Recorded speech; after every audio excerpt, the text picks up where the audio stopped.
On behalf of the Environmental Law Section for the State Bar of Georgia, Jack and myself would just like to welcome you all to this 1-hour CLE that we're going to put on related to federal environmental updates.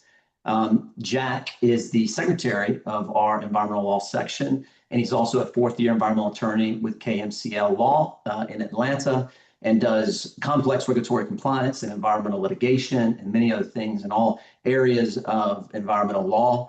Myself, I'm Stephen Smith. I'm currently with Beveridge and Diamond, and previously was with EPA Region 4, where I did a lot of Superfund related work. About half of my practice currently is Superfund related and environmental cleanup and due diligence. The other half is enforcement, defense, and compliance under almost all of the environmental statutes. But again, we welcome you to this 1 hour. We're going to hit on a few things, but we certainly welcome any questions, input, thoughts in the chat. So feel free to add in the chat, and we'll do our best to where it makes sense to pause and answer any questions, or we can certainly wait till the end. There are three main areas that we're going to focus on. First is just a general federal environmental update, some enforcement trends, related inspection issues, and then we're going to hit on the unified agenda for EPA, which was released in September, some of the deregulatory efforts for the current Trump administration at EPA, hit on some of the more relevant stuff, as we saw yesterday, the announcement of the Clean Water Rule, which was very timely for this discussion. And then we're going to hit on what we're calling a Supreme Court update, but it will largely focus on lower court applications of some of the more relevant Supreme Court holdings, like Loper-Bright and the Jarkissi decision, Seven County related to NEPA. And Jack will be highlighting much of that, and we'll kind of have some interplay back and forth between that. But we hope we find this interesting. And again, feel free to add into the chat for what you may want to talk about or ask questions about. So leading off, so for federal environmental updates, I think that while the headlines that you see related to federal enforcement at EPA may imply that not much is going on, things still are moving. And the enforcement pipeline, it's always good to remember, is a very long timeline. And oftentimes the enforcement cases that are coming from the agency now are those that maybe started many, many quarters ago, and certainly under the prior Biden administration and prior to the current Trump administration. And so many of these were based off inspections. So many of your clients, or if you're an in-house counsel, your entity may be fully aware of that inspection and may have been waiting on some type of notice of violation or further information request that the agency may pursue. But as a reminder, those things, even if there may be gaps of time and communication, and even under the current administration, we are seeing those things go out and these enforcement actions continue. So it's just important to always remember that when you're thinking through that. The same also can be said for inspections. So, and I'll have a slide next about the government shutdown and staffing related issues, but certainly staffing has played an issue with inspection, ability for EPA to pursue those inspections, many of which there's been a lot of turnover associated with our senior inspectors at EPA with the early deferral and retirement planning. At the same time, inspections are still ongoing, especially when it comes to core enforcement and compliance, which, as I've mentioned in the past, I believe is something that is, no matter who is in the White House, you're going to have at the federal level, core enforcement and compliance. Certainly staffing is an issue, but as I've seen also, there have been a number of inspections that are being led by EPA contractors. That is another way for EPA to pursue its inspection targets. Another thing to mention too is that at the regions and headquarters for EPA, there's a lot of coordination with states and scoping for which facilities will receive inspections, and oftentimes that can also be conducted or maybe confirmed in prior quarters. So even going back to the prior Biden administration, where you have inspections that are planned and that they are being implemented by staff and kind of first line management. The shutdown, as we know, as we're now coming off from last week, was the longest in history. I only want to share a few notable things that, and I know there's a number of EPA and federal employees that are on this call who can certainly answer these questions much better than I can, but it certainly has been my understanding that the shutdown this time was slightly different than the shutdowns of the past. despite its length, which it was the longest in history. The furloughs or the staff or priorities of furloughs was slightly different. Much of that related to the current administration's utilization of carryover funding and other funding methods behind the scenes to keep certain staff, still working, even despite the start of the shutdown. Whereas in prior shutdowns, you would have likely had ENRD at the Department of Justice, the Environmental Division, where many of those attorneys would have continued working and not be furloughed during the shutdown. In this most recent shutdown, that was not the case as much, to where you had many of those attorneys that were furloughed. And then where in the past, where you might have had a lot of EPA staff attorneys or other staff that were furloughed, in this case, many of them continue to work throughout the entirety of the shutdown. I know that I had several cases that continued in negotiations throughout the entirety of the shutdown. And I think that was just notable to raise, and that, maybe many of you experienced the same in the context that even though the shutdown occurred, you were probably still receiving emails here and there related to different EPA enforcement actions. Whereas if you had a case that was up to or was judicially referred or was a part of some consent decree negotiation, you might have seen some delay associated with that. All told, the shutdown and staffing issues have certainly delayed things, as I think the EPA has evaluated, where you have turnover, you might have a lot of acting roles currently. And so that has certainly played into delays associated with EPA's actions. But we still see traction, still see movement in that regard, which is always important to be reminded of. Another thing I wanted to mention was, typically in December, sometimes in early January or February, OECA, the Office of Enforcement and Compliance Assurance out of EPA headquarters, releases its fiscal year annual results. It's the numbers associated with enforcement actions and their various targets.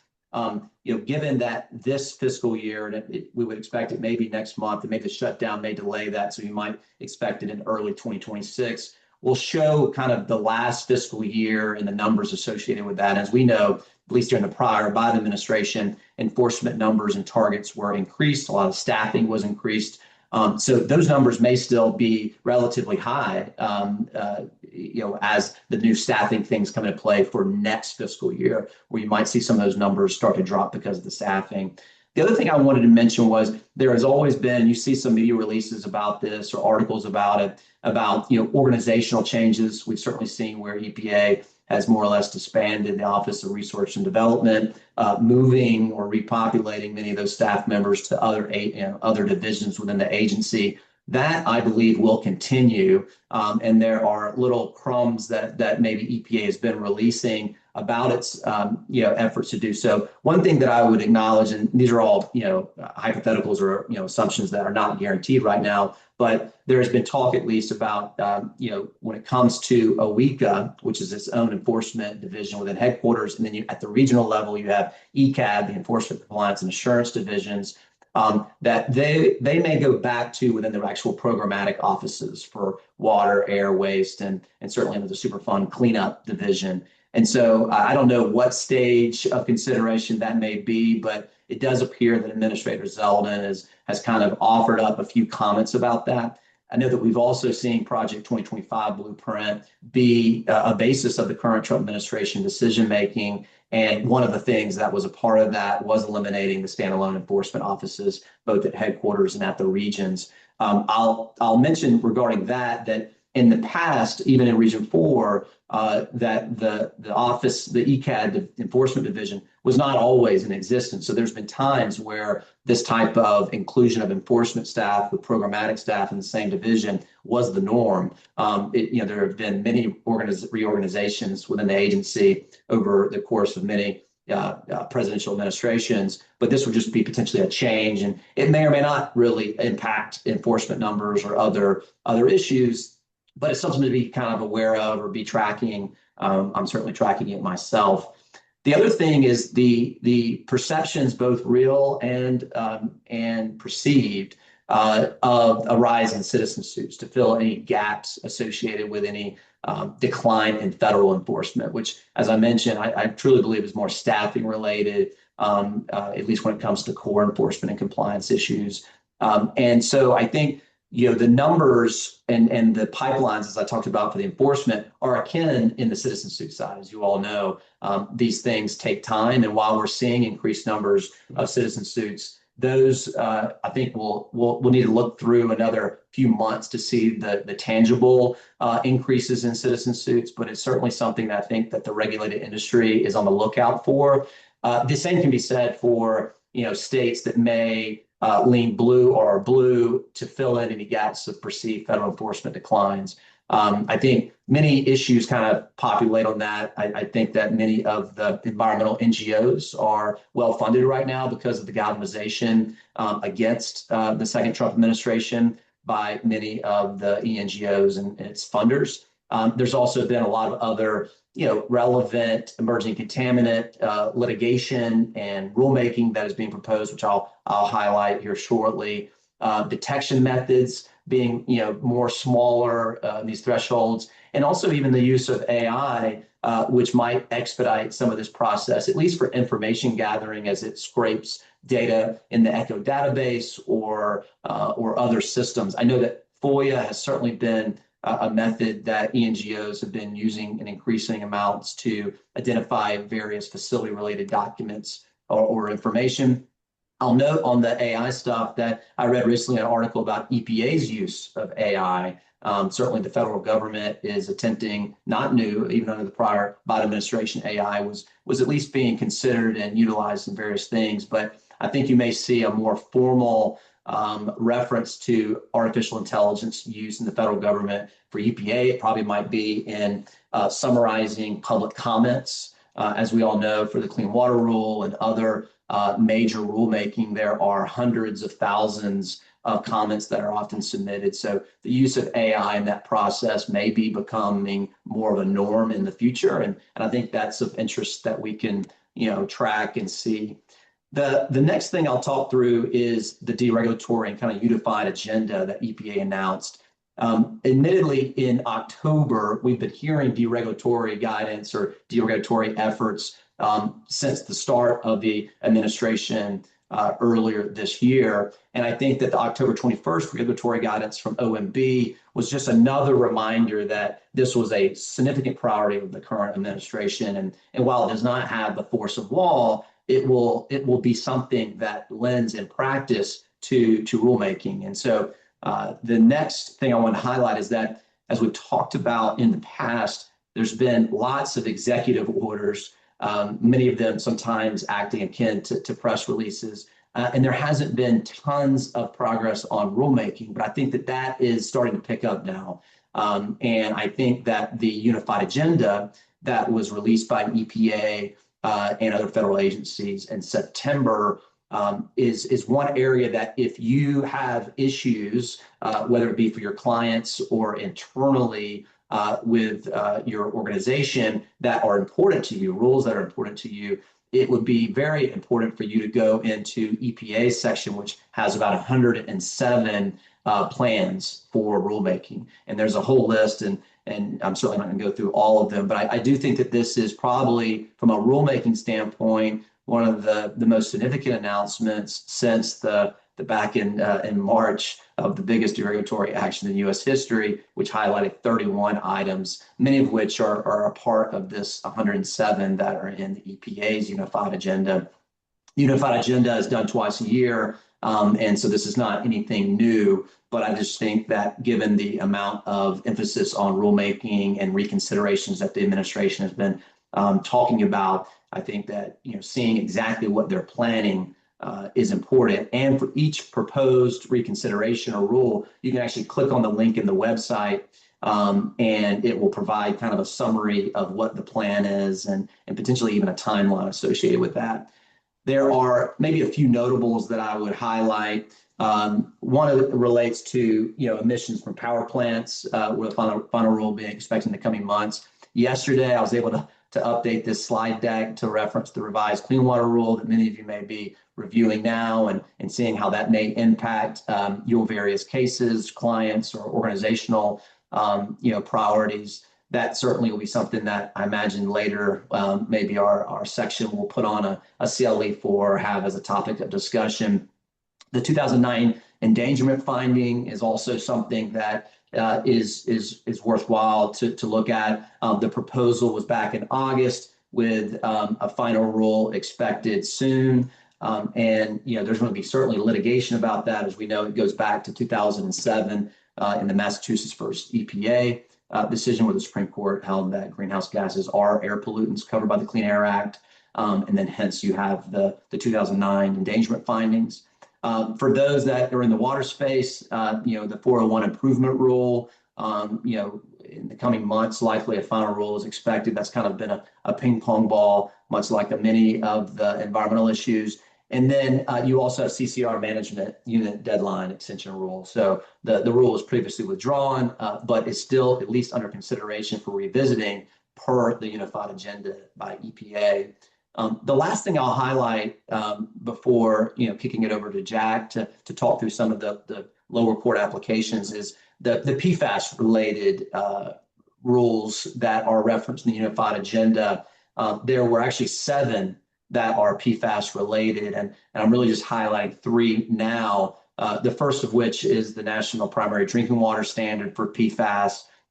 As we know, the litigation was in abeyance during the government shutdown. Now that the government shutdown is over, it's anticipated that under the requirements of the filed motions, that DOJ and all other parties will have to resume their civil litigation functions for that litigation. You also have the PFAS CERCLA designation, where EPA has acknowledged that it is going to agree with the PFOA and PFOS, or continue to agree with the designation of PFOA and PFOS.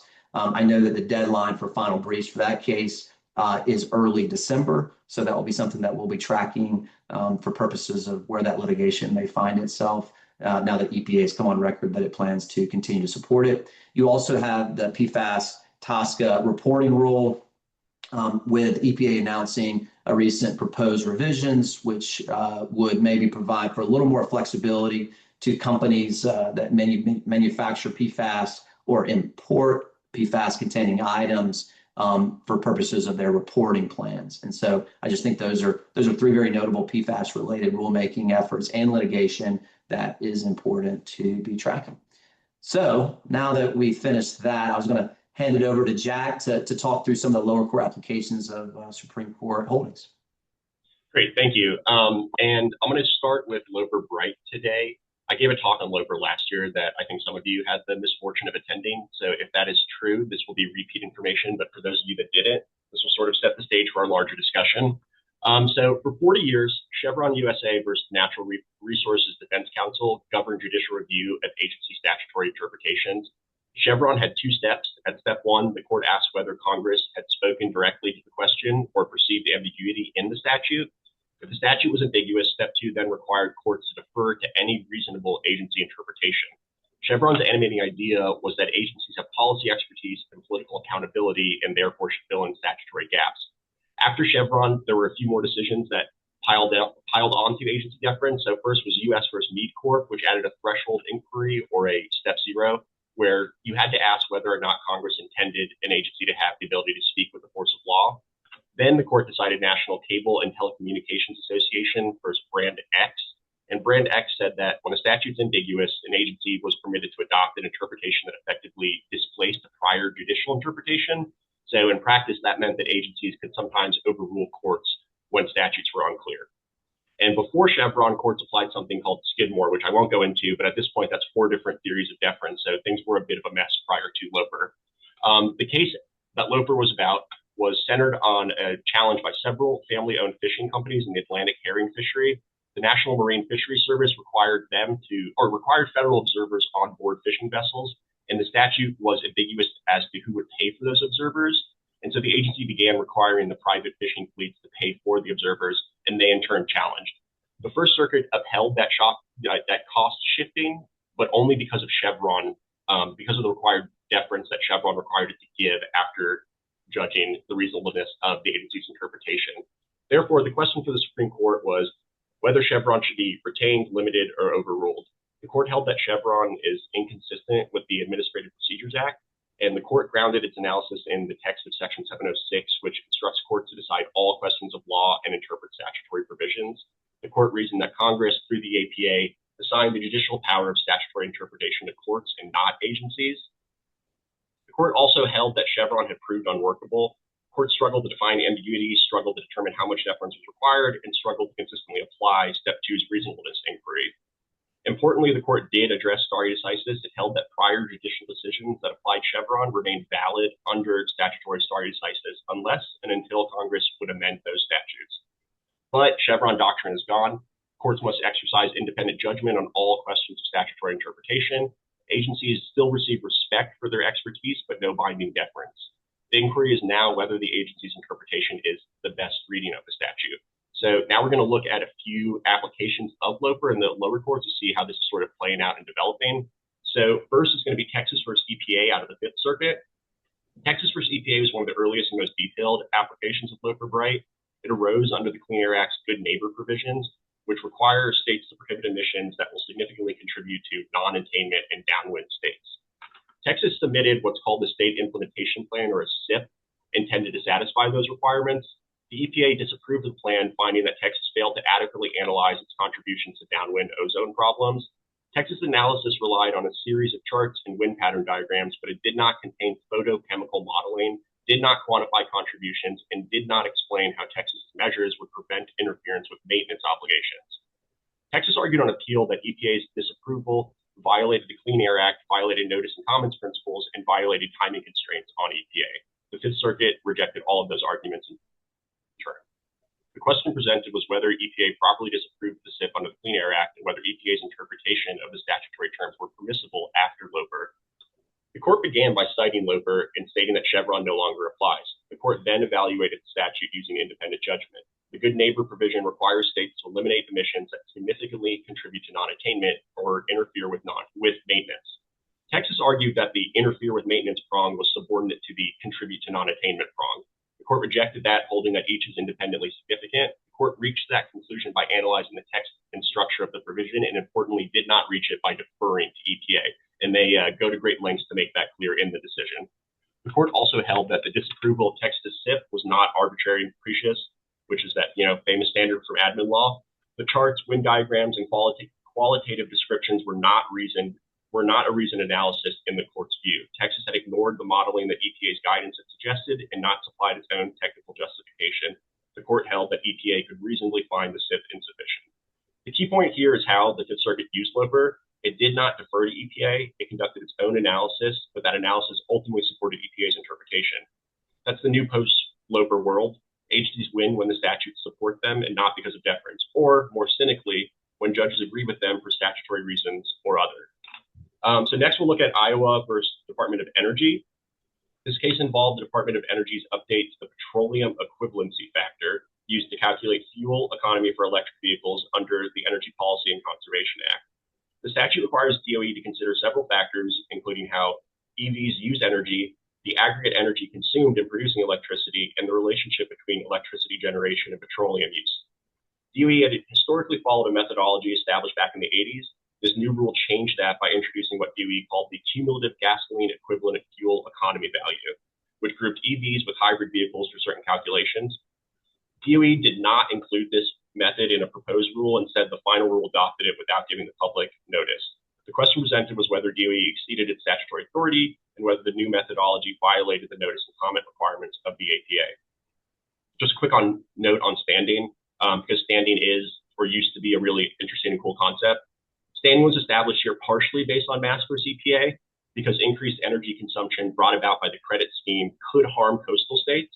Interestingly enough, standing was also established for other states under the argument that increased EV adoption and development will mean an increase in road maintenance costs given the weight of EVs as compared to ICEs. So DOE had actually successfully angered both sides of the EV issue, which is kind of interesting and funny to see. The Eighth Circuit applied LOPR Bright and analyzed the statute using independent judgment as the Supreme Court told it to. The court examined each statutory subsection.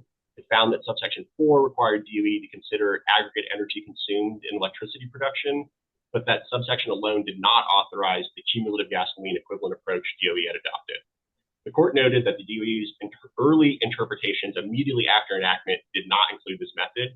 And that's important to note because Loper-Bright cited contemporaneous and consistent statutory construction as evidence in favor of an agency's interpretation. The court held that DOE's new method was not a logical outgrowth of the proposed rule and that the public had no notice of the cumulative method or its adoption. The key Loper insight here is that courts now closely scrutinize whether an agency's interpretation aligns with statutory text and original context. DOE could not rely on broad statutory language or policy preferences. It had to point to statutory text, and the court found that the text did not support them. So lastly here, we're going to talk about Environmental Defense Fund versus the EPA. This is out of the DC Circuit. This shows the other side of Loper. Here, the EPA largely won, but it won because the court found EPA's interpretation persuasive on the merits, not because of any sort of explicit deference. The case involved TSCA's confidential business information provisions as amended by the Lautenberg Act. The statute regulates health and safety studies, substantiation requirements, and disclosure requirements. EDF challenged 4 elements of the rule, and the key issue here was EPA's timeline for reviewing CDI claims, the scope of substantiation exemptions, and whether EPA could allow certain types of information to remain confidential. The American Chemistry Council also raised additional challenges related to disclosure requirements and whether EPA had exceeded its authority when requiring substantiation from downstream entities. The DC Circuit cited Loper-Bright immediately and explicitly said it was applying independent judgment. It analyzed the relevant statutory provisions carefully. On the review timeline, the court held that TSCA gave EPA discretion. The statute used terms may rather than shall, and the court interpreted that as granting EPA policymaking room. On the scope of substantiation exemptions, the court upheld EPA's interpretation, finding it consistent with the structure of TSCA and the role of health and safety studies. Where EPA lost was on a provision that required downstream processors to submit substantiation. The court held that TSCA did not authorize EPA to impose that requirement on entities that had not originally submitted the confidential business information claim to begin with. That portion of the rule was vacated. The key Loper point is that the court upheld EPA's interpretation only because it was persuaded by the text and structure. EPA was not entitled to deference here, but it prevailed because the court found its reading was the best reading. Okay, so moving on next, we're going to switch. And Jack, oh yeah, sorry. Let me add because I think that's a good summary, because I think that, it probably is worth it for people to read each of these 3 holdings, but in my opinion, I think particularly the state of Texas versus EPA, if you have not read, because I thought there were 2 notable things where there are aspects that we know from Loper-Bright that courts are going to be most differential when evaluating kind of complex scientific data that is within the technical expertise of the agency. And I think that they subtly acknowledge that in this Fifth Circuit holding. And then as you put in that 3rd bullet, the fact that the Clean Air Act does not give some type of unreviewable discretion to states to bind EPA was just another notable thing that the court rejected. So I think of all the 3, if I would recommend for you to read one, it would certainly be the state of Texas versus EPA. I'm not sure if you agree. No, I absolutely do. Yeah. And so shifting course here, next we're going to talk about the 7-county decision, which now that I've just spent all that time saying that judicial deference to agencies doesn't exist, we're going to talk about how it very much does exist in some context. So the 7-county infrastructure coalition versus Eagle County, Colorado is the Supreme Court's most significant NEPA decision in a while. It reframes the relationship between courts and agencies in environmental review and directly limits the role of judicial second-guessing.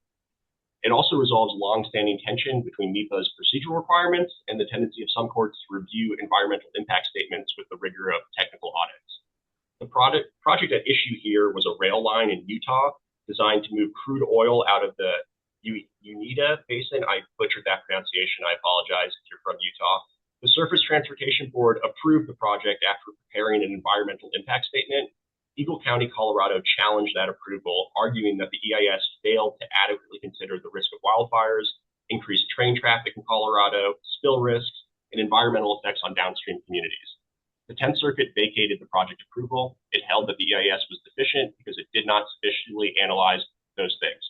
The court also held that the board failed to adequately consider the environmental effects of increased oil transportation beyond the immediate vicinity of the line.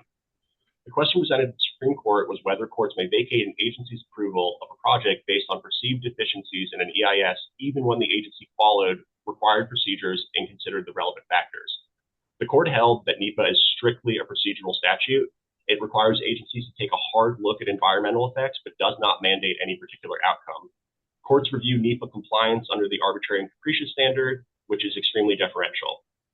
The court held that judicial review is confined to confirming that the agency examined relevant environmental factors, disclosed its analysis, and adhered to required procedures. First, courts are not permitted to require the best possible or most exhaustive analysis. Agencies must make reasonable judgments based on their expertise and the information available. Courts are not to impose their preferred methods or methodologies. Second, minor imperfections, analytical limitations, or areas where the agency could have done more are not grounds for vacating an approval under NEPA. The court warned that allowing minor omissions to invalidate approvals undermines the actual purpose of NEPA, which is to facilitate informed decision-making, not to create a regime of judicial micromanagement. Lastly, the court stressed that deference is central to NEPA review. Agencies operate within what is called a broad zone of reasonableness. When the record demonstrates engagement with the relevant factors and a rational explanation, courts have to uphold the agency's decision. The takeaway is that 7 counties substantially narrows judicial review of environmental impact statements. It rejects what some courts have treated as a searching review and reestablishes that agency expertise on controls on questions of scope, methodology, forecasting, and causation. So now let's talk about how that has been applied at 2 lower court cases. So first up is Sierra Club and Appalachian Voices versus FERC out of the DC Circuit. This case involved FERC's approval of a 32-mile natural gas pipeline required to support a replacement natural gas turbine at the Cumberland fossil fuel plant. FERC prepared a 576-page environmental impact statement as part of this process. The petitioners challenged the approval on several grounds. They argue that FERC failed to adequately analyze downstream emissions, failed to undertake additional climate modeling, and improperly limited the geographic scope of its review. They also argued that FERC underestimated spill risks and cumulative impacts. The central question for the DC Circuit was whether the EIS took a sufficiently hard look at environmental impacts and whether any deficiencies required vacatur under NEPA. The court framed its analysis by quoting 7 County directly, noting that the bedrock principle of NEPA is deference. The court emphasized that NEPA does not require exhaustive analysis, nor does it require agencies to adopt any sort of particular methodology. On the challenge to downstream emissions, the court held that FERC reasonably determined which downstream effects were sufficiently causally connected to the project to warrant analysis. FERC found that the project's purpose was to supply a replacement turbine and that broader downstream emissions in the regime grid or in the regional grid were too attenuated. The court deferred to that judgment, citing 7 counties' instruction that agencies define the scope of their environmental review. On climate modeling, petitioners argued that FERC should have performed additional quantitative modeling. The court rejected that, explaining that NEPA does not require agencies to run every model a petitioner might prefer. Petitioners also challenged FERC's spill analysis. The EIS identified spill risks, evaluated spill scenarios, and considered mitigation measures. Petitioners argued for a more detailed quantitative analysis. The court held that 7 County forecloses such challenges unless the agency failed to consider spill risk at all. Here, FERC had engaged with the issue and explained its methodology and identified impacts. That was sufficient for the court. Another key issue here was geographic scope. Petitioners argued that FERC was required to analyze environmental effects along a much broader region.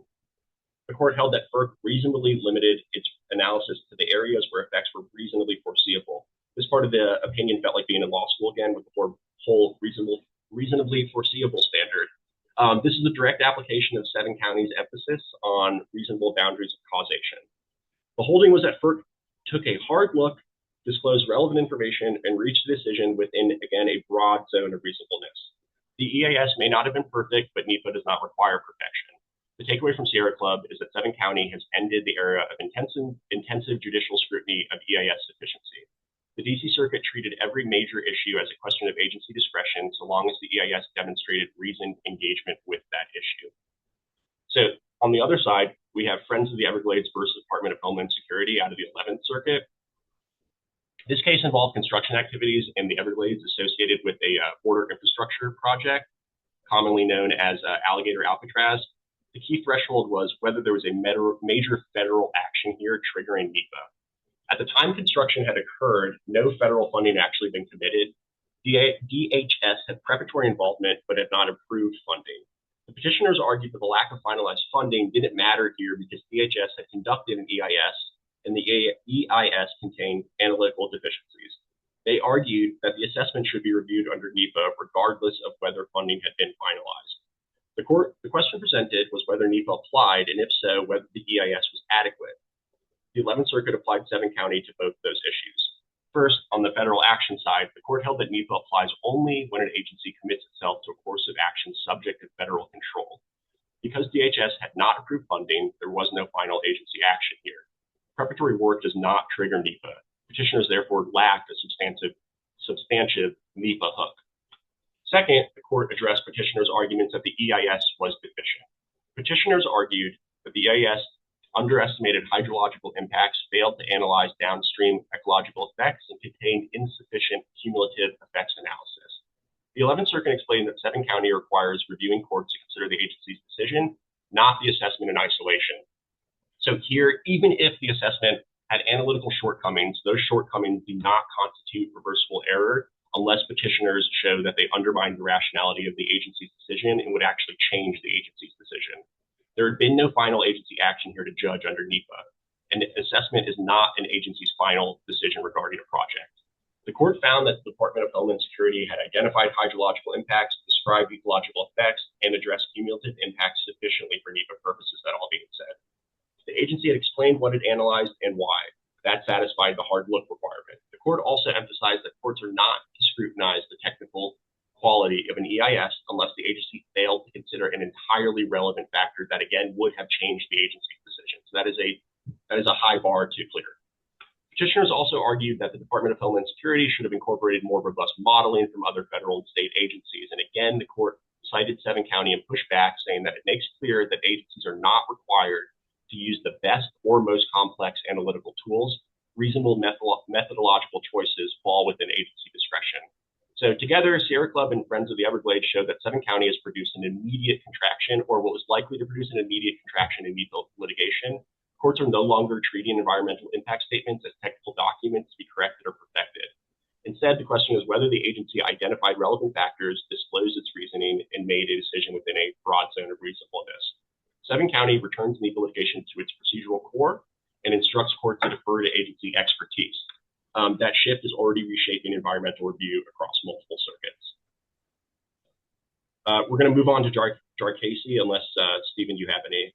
Yeah, Jack, I was just going to add that I thought that both of these holdings were good to read for different reasons. I think the Sierra Club, a lot of it, as it being unanimous, was just a build upon the Seven County case. So I think those that may have exposure to NEPA in their various practices or in their work should certainly read the Sierra Club versus FERC case. It also, I think, highlighted the potential breadth of the Seven County decision and where you may break down different components of a large project and determine that they may be indirect components and not directly related, even though they might be a part of the broader large project. So I think it was important. The Friends of the Everglades was just an interesting read, given the emphasis on the final agency decision, which can often be in a NEPA action, at least internally, an evaluation of, is this something that is required under NEPA or can be reviewed? Is it a final agency action or decision? And so I think that it went into the procedural aspects that maybe the Sierra Club did not have to jump into, but was certainly a worthwhile read for those that have NEPA in their practice. Yeah, and along those lines, I found it particularly interesting that the court in Friends of the Everglades basically said that even if an EIS is deficient, that doesn't necessarily mean you have to vacate a project approval. So that makes it even harder to sort of get that outcome if that's what you're seeking. Yeah, I thought, sorry, let me add, I thought that just the dichotomy of Loper Bright and you have Seven County. Now, understandably, NEPA is Seven County, and there's a lot more in the actual statute that gives deference to the agency when it comes to evaluating these impacts.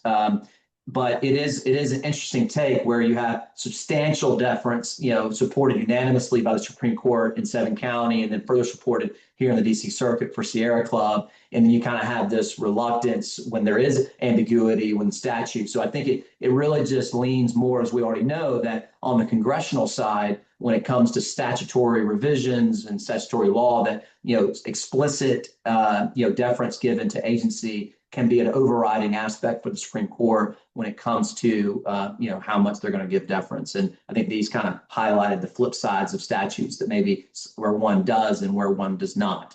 And I find that interesting. So. No, absolutely. I tried to, and I might be doing the court's job for it, but I tried to reconcile the two decisions in my head by looking at that in Loper, the question really was statutory interpretation, the specific meaning of the statute, whereas in Seven County, they really frame it more as we're not disagreeing about what the statute requires, but it's up to you to figure out the bounds of that, and we'll defer to you. So that might have been cute. I'm not sure yet, but I think that's how they tried to do that. So the last of the three main Supreme Court cases we'll talk about today is Jarkissi. Again, I did talk about this last year, so if you need a bathroom break and you were here last year, this might be a good time. But very briefly, so after the crash of 1929, Congress created a whole bundle of securities statutes and built the SEC to enforce them. For a long time, if the SEC wanted civil penalties for fraud, it had to go to federal court. That changed with the Dodd-Frank Act, which allowed the SEC to seek civil penalties in its own administrative forum instead of in front of a jury in some instances. So with that backdrop, the facts here are pretty simple. Between 2007 and 2010, George Jarkissi launched two hedge funds, raised about $24 million from roughly 125 or so accredited investors, and the SEC later alleged that he misled those investors. Instead of filing in district court, the SEC chose to take advantage of Dodd-Frank and adjudicate this in its in-house track. An SEC administrative law judge tried the case inside the agency, found violations of federal security laws, and the commission itself then imposed about $300,000 in penalties and barred Mr. Jarkissi from the industry. Jarkissi challenged, and the question presented then to the Supreme Court was as follows. When the government seeks civil penalties and for securities fraud, does the Seventh Amendment entitle the defendant to a jury trial in an Article III court, or can Congress assign that enforcement action to an agency tribunal? The court's analysis has two pieces, and we'll see it repeated throughout the lower court applications I'll talk about after this. First, does this kind of enforcement action fall within the Seventh Amendment at all? And then second, if it does the public rights exception allow Congress to bypass Article III and a jury entirely? On the first step, whether or not the amendment applies, the court describes the basic Seventh Amendment framework as preserving the right to jury in a suit at common law. Over time, the courts have read that to cover statutory claims that are quote unquote legal in nature. To decide whether a claim is legal rather than equitable or admirable, first you look to see if there's a boat or a ship involved. If not, then you look at both the cause of action and, more importantly, the remedy. The court here leans on earlier cases like Toll and Gran Pensiera that say civil penalties are a classic legal remedy. They punish and deter. They're not designed to restore the status quo for a victim. That means a civil penalty action looks like an action in debt at common law. Combine that with the fact that securities fraud tracks the elements of common law fraud, uses a lot of the same terminology, and targets the same kind of deceptive behavior. The court had no trouble treating the SEC's enforcement suit as a common law type legal claim. If a claim looks like a traditional legal claim brought for money penalties that punish and deter, the default rule is that a jury is required as the Seventh Amendment applies. Next, the court discussed what is called the public rights doctrine. The court repeats that matters concerning private rights may not be removed for Article III courts, but suits that resemble common law actions presumptively involve private rights. Public rights, by contrast, are a narrow, historically defined set of matters that could have been handled exclusively by the other branches of government. So those are what you think they are: revenue collection, tariffs, immigration, public lands, relation with Indian tribes, public benefits, patents, and similar areas where the government is acting in its distinctly sovereign capacity. The SEC argued that its case was a new regulatory scheme and therefore a public right that could be assigned to an agency. The court essentially said labels and novelty don't matter. What matters is the substance. This is a fraud claim with monetary penalties. It walks and talks like a common law fraud. The court distinguished Atlas Roofing by stressing that the OSHA penalties in that case enforced highly technical safety standards that were quote unquote unknown to the common law. Here, by contrast, the securities anti-fraud provisions target classic common law fraud. That places it squarely on the private rights side of the line.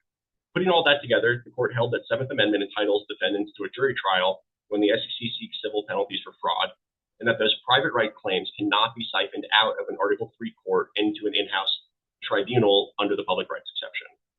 So looking at some applications of this, first we're going to start with Wolfric or Vapor Lab versus the FDA. So in that, the plaintiff is a tobacco manufacturer that makes and sells e-cigarette products. The Food, Drug, and Cosmetic Act as well as the Tobacco Control Act, set up a licensing regime. New tobacco products must go through pre-market review. Selling an unauthorized product makes it adulterated and exposes the company to a civil money penalty in an administrative proceeding. The FDA brought exactly that kind of enforcement action against Vapor Lab inside its own departmental appeals board, seeking a civil penalty of about $25,000.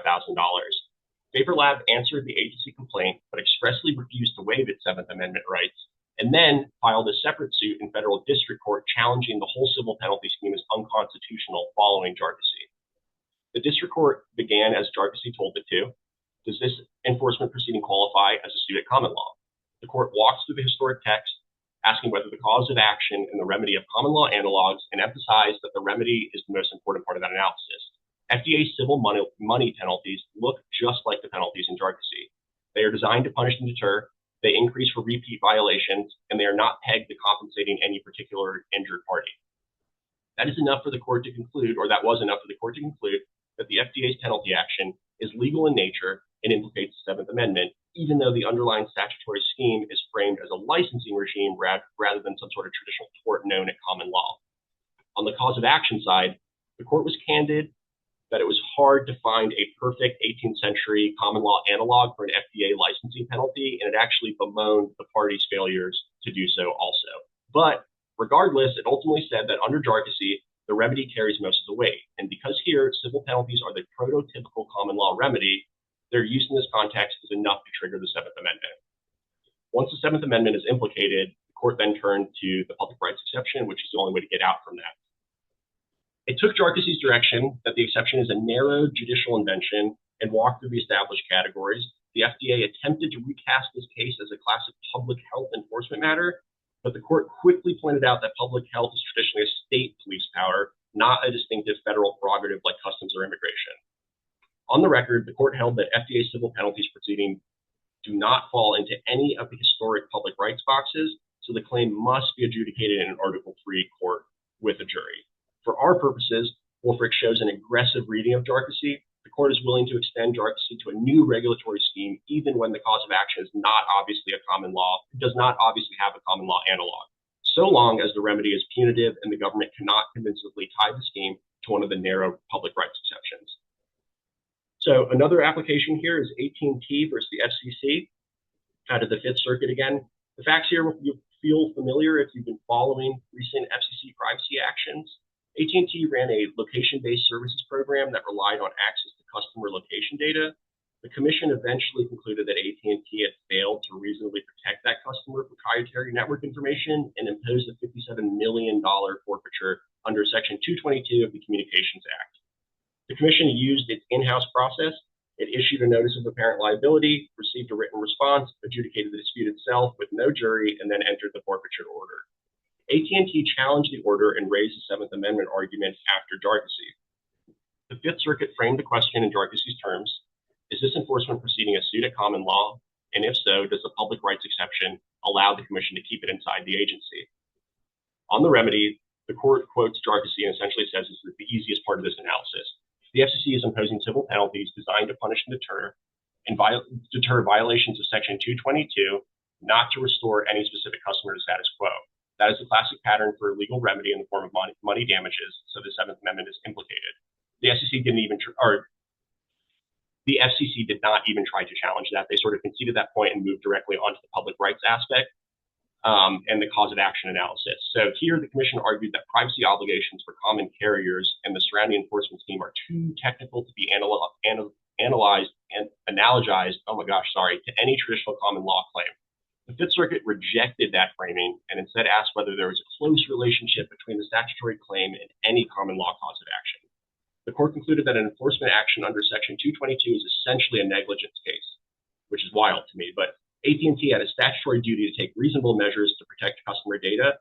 The commission's entire analysis turned on whether AT&T safeguards were reasonable in light of the foreseeable risks here. That kind of reasonableness inquiry is a staple of common law negligence. The fact that the underlying regulatory standards are so detailed and modern and technical doesn't break that analogy. Jharkhasi only requires a close relationship, not a perfect match. On the public rights exception side of things, the commission argued that common carriers are affected with a public interest and that enforcement against them therefore falls within the public rights exception.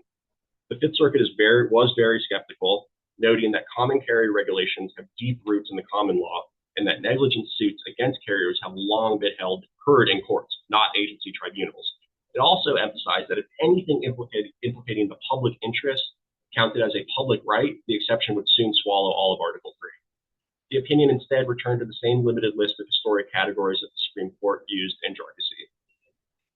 The court finally addressed the Commission's fallback argument that the availability of a later trial under Section 504 cures any problem. The idea being there that even if you had a adverse agency decision, you could still appeal that further. Under the Communications Act, a carrier that refuses to pay a forfeiture can force the government to bring that collection action in federal court, which will then be tried de novo. The Fifth Circuit leaned heavily on Jargosy's concern that the agency cannot act as prosecutor, judge, and jury in a proceeding that already finds liability and imposes punishment, and then invoke a hypothetical later trial as some sort of cure. The court held that the possibility of a back-end trial did not satisfy the Seventh Amendment when the initial adjudication itself looked like a classic legal suit for penalties. For practitioners, this opinion reads Jargosy quite broadly and treats negligence-based penalty regimes as firmly within the jury trial requirement. So finally, bringing it back sort of to an environmental context, the last case we're going to talk about today is Axalta versus the FAA. Here, the facts are pretty modest. Axalta is a paint supplier that shipped a very small can of flammable paint by air through FedEx. During the flight, the paint container leaked. A FedEx safety specialist inspected the package and filed a hazardous materials incident report. That led the FAA to bring an administrative complaint alleging violations of the hazardous materials regulations, including specific packaging requirements for combination packages containing liquids. After a hearing before an administrative law judge, Axalta was found to have violated two very technical packaging standards and was assessed a civil penalty of $1,900. The FAA administrator later affirmed that decision, and Axalta petitioned for review, arguing that the adjudication violated the Seventh Amendment after Jargosy. The Third Circuit began, like all the other courts, by acknowledging that a civil monetary penalty is the classic common law remedy. The FAA conceded that point and agreed that the penalty was legal in nature, and the court applied the same remedy-focused analysis from Jargosy, so the Seventh Amendment here was implicated right at the threshold. Axalta comes out differently, though, on the public rights discussion. The court carefully read Jargosy and emphasized that the Supreme Court did not abrogate the public rights doctrine or overrule Atlas Roofing, which is that OSHA case I very briefly mentioned earlier. Instead, Jargosy distinguishes Atlas on the grounds that OSHA enforcement involved new causes of action and remedies unknown to the common law. The Third Circuit says that the FAA's enforcement action for violations of the hazardous material regulation looks much more like Atlas than it does Jargosy. The opinion spent a lot of time describing the standards that Axalta violated. One provision required that inner packagings containing liquids on airplanes must have closures that are secured by secondary means such as adhesive tape, locking rings, or similar devices. The court stressed that these are detailed safety standards with no common law analogs whatsoever. They are not just tort duties dressed up in regulatory clothing. There are specific technical prescriptions for engaging in a regulated activity that did not exist at common law. Axalta tried to argue that the presence of common law terms like knowingly in the statutory scheme meant that the claims were really like negligence actions. The Third Circuit rejected that argument as missing the point. The scienter language goes to whether a regulated entity knew it was violating the technical standards. It does not transform those standards into common law duties. The court quotes Jargosy's line that technical standards of this kind bring no common law soil with them, and concludes that Atlas Roofing, not Bronfman Sierra, is the controlling precedent here. On that basis, the Third Circuit held that the FAA's enforcement action fell within the public rights exception. Congress created a novel regulatory regime of technical safety rules for air transport of hazardous materials and assigned their enforcement, including civil penalties, to the agency. Because those claims are unknown to the common law and concern regulation of a specialized transportation safety regime, they may be adjudicated in an administrative forum without violating the Seventh Amendment. For our purposes, Axalta is the first appellate decision that I've seen to say that Jargosy narrowed but did not erase the public rights doctrine. It underscores that the outcome will depend heavily on how closely a given penalty scheme resembles a traditional tort claim and on whether the regulatory standards can possibly be described as, quote unquote, unknown to the common law in Atlas's sense. So a bit of inconsistency there in the lower circuit. So it'll be interesting to see how that continues to play itself out. Yeah, and Jack, thank you for highlighting that. And I think that, we elected to include the FCC cases just because they do reference and rely upon jarcossy, but they are kind of outliers in some ways, particularly the AT&T on the common carrier negligence claim and that related provision. Verizon has similar kind of nuances associated with its Communications Act and the forfeiture order. But I certainly think,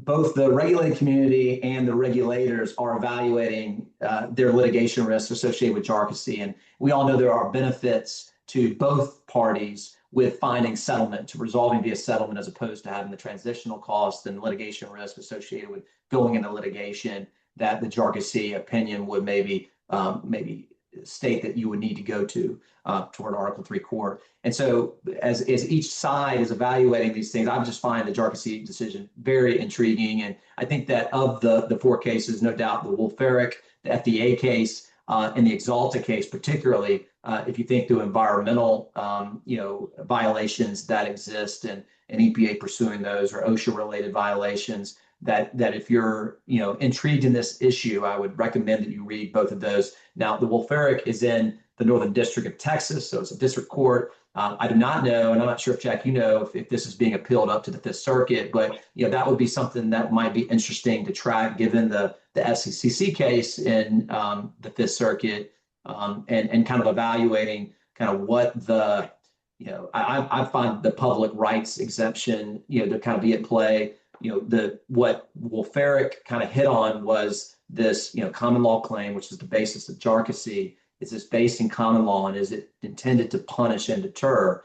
And I think that there are ways when it comes to environmental context that there may be an argument that yes, that some of these penalties that are sought by either OSHA or EPA or other federal agencies are to punish and deter. The question then comes to more like in the Axalta case, in this public rights doctrine is, is this highly technical? Is this focused on such compliance that is in the public realm or the benefit of the public realm, and therefore not subject to the Seventh Amendment? So I don't know. I think these are all things, much like we've highlighted on the other cases, that we should be tracking. And like I said, I think that tracking this Wolf-Ferrick case, if it gets appealed up to the Fifth Circuit, would be also interesting to track. And it does look like the FDA has filed an appeal with the Fifth Circuit. Okay. So more to come on Wolf-Ferrick. Yeah. Yeah. All right. So final takeaways. Jack, do you want to hit on these at all? Yeah, sure. I'll just run through these quickly. Agencies. So when it comes to rulemaking, the agencies must ground interpretations directly in statutory text and structure, and it's probably easier to challenge agency interpretations now after Loper. So under enforcement, you should expect further constitutional challenges to administrative penalties, because as we saw, some of the penalties in the cases we just discussed were very low, but people are taking the opportunities to bring these challenges nonetheless.